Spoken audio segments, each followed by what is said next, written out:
above the King's Chamber in the Great Pyramid are 5 further chambers. And these chambers are roofed and floored with granite beams that weigh about 70 tons each.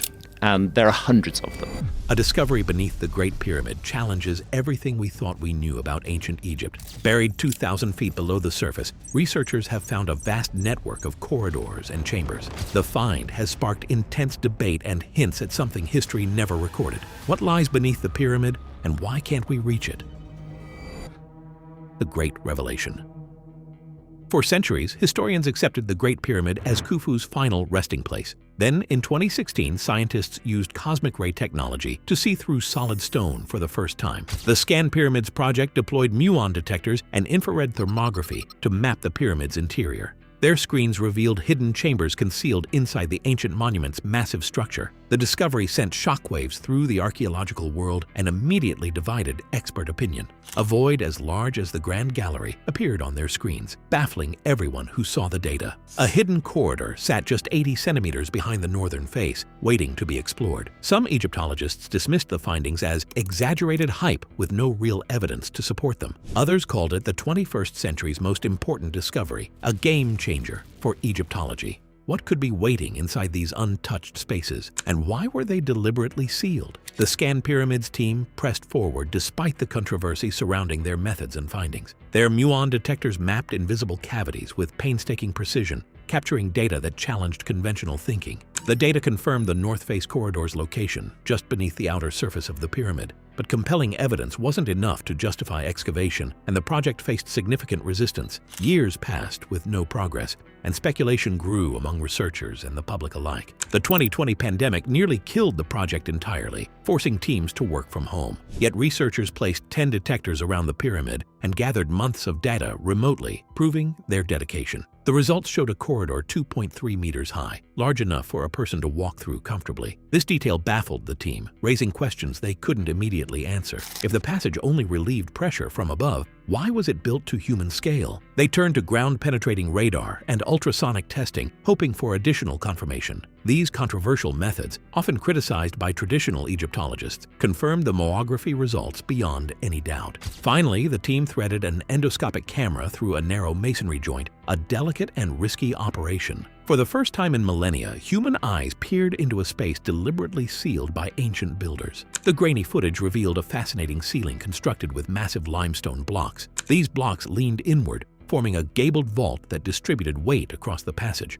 But these chevrons contained large round holes carved directly into their faces, an unusual feature. Experts believe these cavities once held wooden beams that acted as temporary supports. Workers used these beams to steady the ceiling blocks while the mortar set. Other details deepened the intrigue and raised new questions about the corridor's purpose. The floor appeared divided by seams, suggesting some blocks were designed to move or slide. The chevrons aligned in perfect pairs, unlike traditional weight-relieving designs found elsewhere in the pyramid. A curious step-up at the southern end hinted at a connection to higher levels inside the structure. This layout resembles Campbell's chamber, the relieving space located above the King's Chamber. There, builders carved notches into granite beams to hold temporary wooden supports during construction. The North Face corridor's identical holes suggest ancient engineers were experimenting with new building techniques. They were testing how different vault designs could bear the crushing weight of millions of tons of stone. The mystery only deepens as muon scans found no space larger than a square meter beyond the corridor's southern wall. But a passage just under that size could easily escape detection, especially if filled with sand or rubble.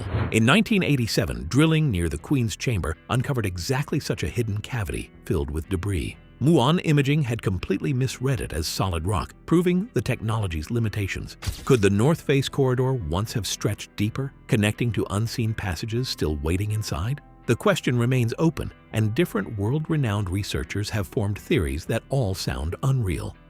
Solving the pyramid puzzles. When Scan Pyramids announced the North Face corridor, Mustafa Waziri offered a practical explanation for its existence. He suggested the corridor functioned as a relieving chamber, designed to reduce weight on the passages below. Waziri even speculated about another tunnel or entrance above the existing descending passage, but experts quickly expressed skepticism about his theory and its underlying assumptions. The corridor's sloped roof resembles relieving ceilings above both the Queen's and King's chambers. However, recent images suggest this comparison is flawed and potentially misleading. In traditional relieving chambers, the ceiling stones are deliberately offset from each other. This offset ensures that if one stone fails, the others remain structurally sound. In the north face corridor, the stones align almost perfectly, a design that offers no such protection. Indentations suggest wooden supports were once installed, a feature inconsistent with standard relieving practices. This raises an important question. Why would weight relief be necessary in this particular location? The descending passage and any tunnel above it are narrow, roughly 2 cubits wide. Similar passages throughout the pyramid lack weight-relieving features entirely. Creating a special chamber here seems unnecessary and architecturally puzzling. Despite this, speculation continues to grow among Egyptologists and enthusiasts. Zahi Hawass suggested the corridor could conceal the true burial place of Pharaoh Khufu himself. He proposed that the corridor might protect tunnels leading to a hidden chamber beneath the north face. While his statement sparked excitement, it remains entirely speculative with no tangible evidence. The notion that ancient Egyptians would place Khufu's burial chamber directly beneath a small exposed corridor seems improbable. Yet his theory shows the ongoing fascination with the pyramid's hidden spaces and their potential secrets. Interestingly, the idea of a tunnel above the descending passage predates these recent discoveries by decades. In 1986, Gilles Dormion and Jean-Patrice Ouidin published a paper predicting a horizontal passage beneath the chevron blocks. They suggested such a corridor could run all the way to the Grand Gallery itself. They described it as a rational response to the device above the entrance, now known as the chevrons. The recent discovery lends weight to their decades-old prediction, validating their earlier work. But it also exposes the limits of early theorists who could only speculate about its size. For now, the north face corridor extends roughly 9 meters from the chevron blocks. Raised stones protrude from the floor, strangely resembling a 1965 drawing by J. Bruchet. Bruchet had envisioned a hidden corridor in the same location decades before its discovery. Keith Hamilton, a leading pyramid scholar, has suggested a more practical interpretation of the corridor's purpose.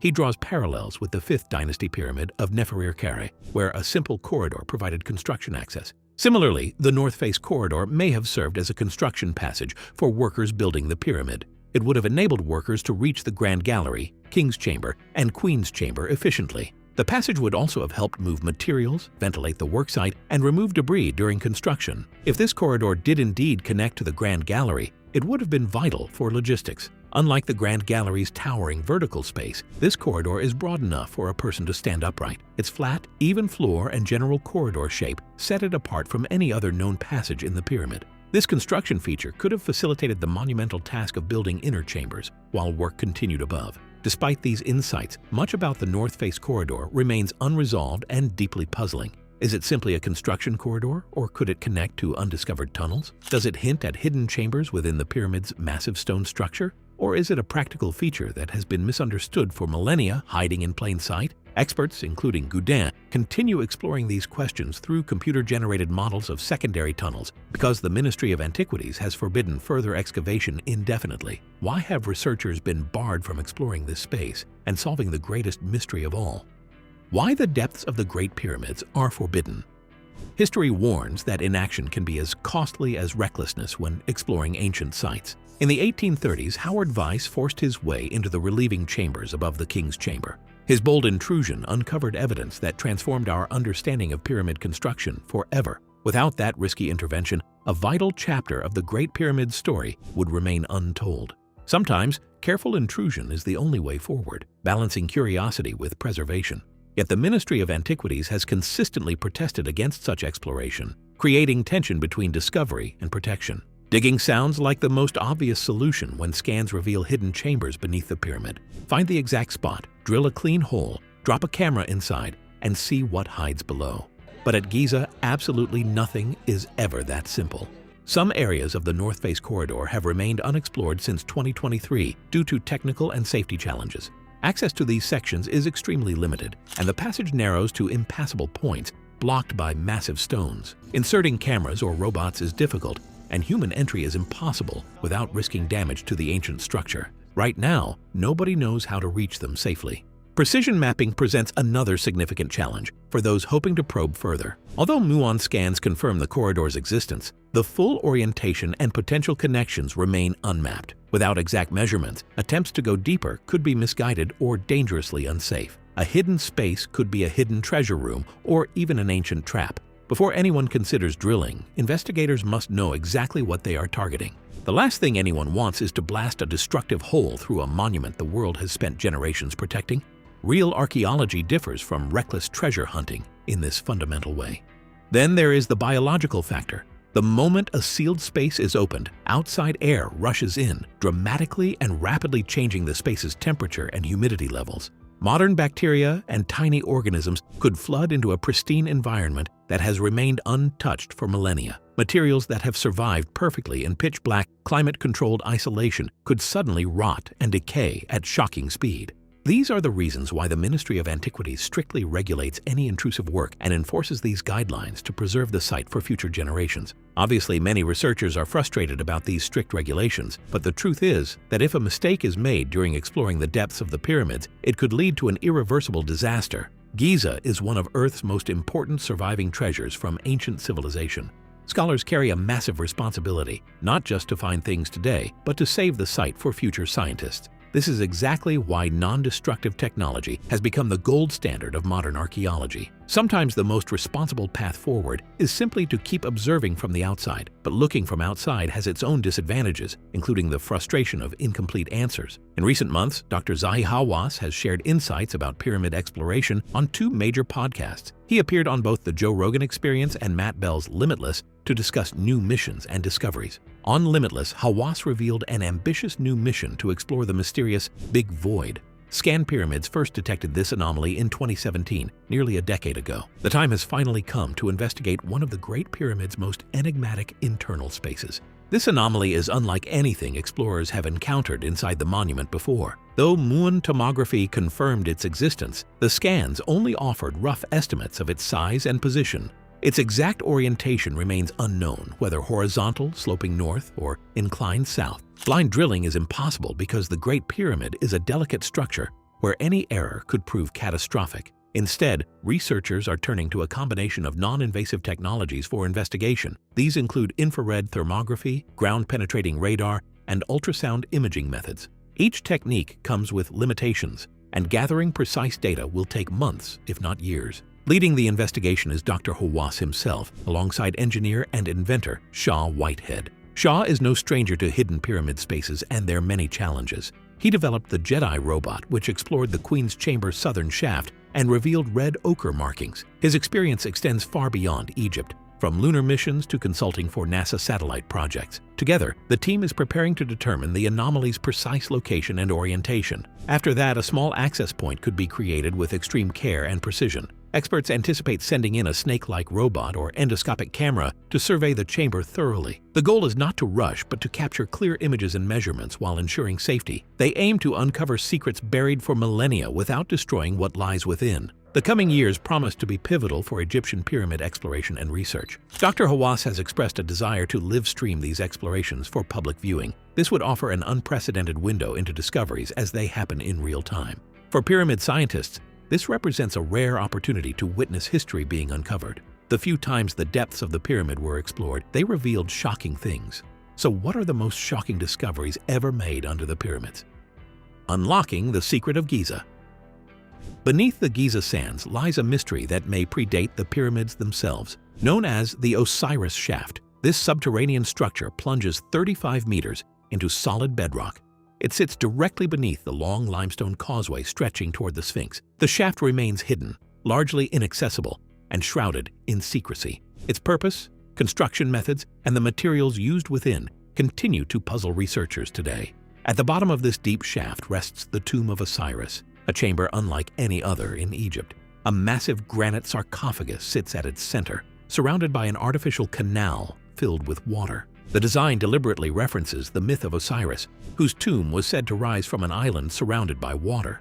But the surprises do not end with this remarkable layout and its symbolic meaning. One of the sarcophagi is made from a material entirely unknown in Egyptian archaeology. This stone appears nowhere else in the ancient world, baffling experts who have studied it. The Osiris shaft was clearly not built for frequent access or easy visitation. There are no ladders or stairs, only modern installations placed by archaeologists for careful exploration. Yet the builders went to extraordinary lengths. lowering massive granite sarcophagi into the depths below. They chose this difficult method rather than carving simple burial chambers in the bedrock.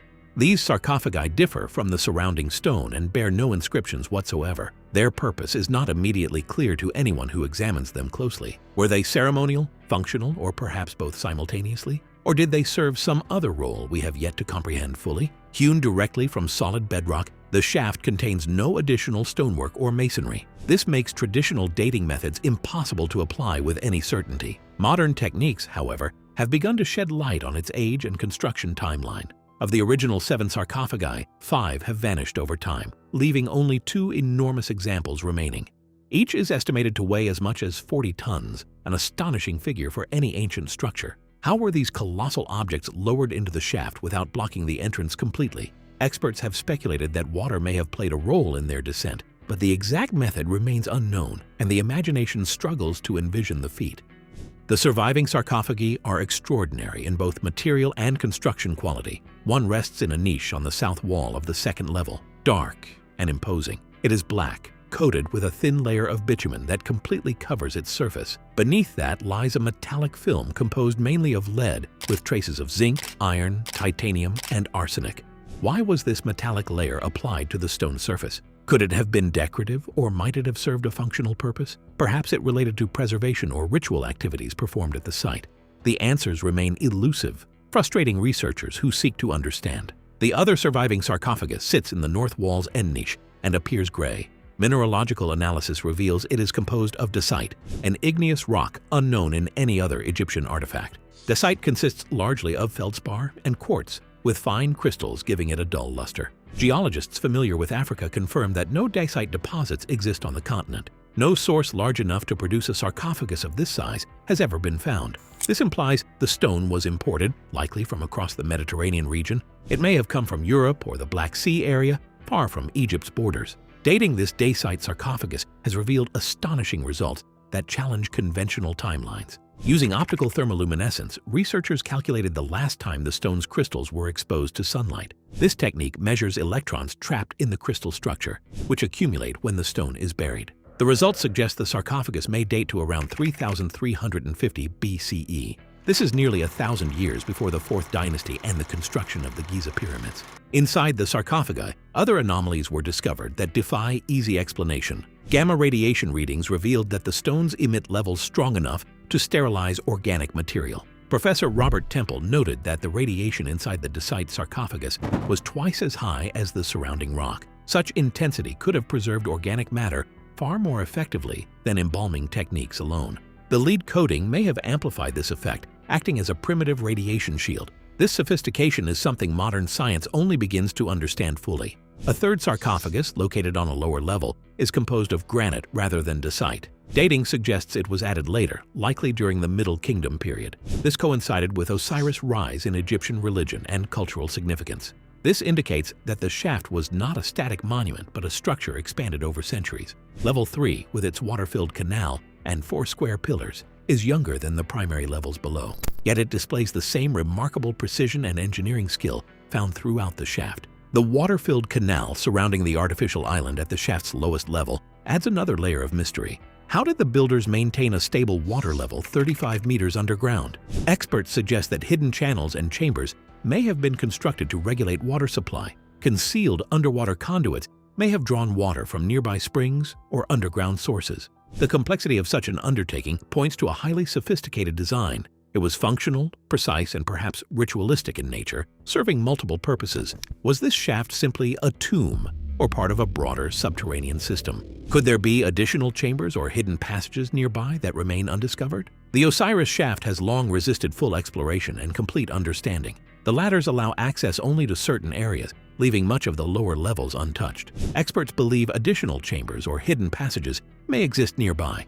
The newly discovered voids in the north face have just proved this possibility exists. Apart from the Great Pyramids of Giza, researchers have made shocking finds in neighboring pyramids as well. The mysteries of the Bent and Red Pyramids.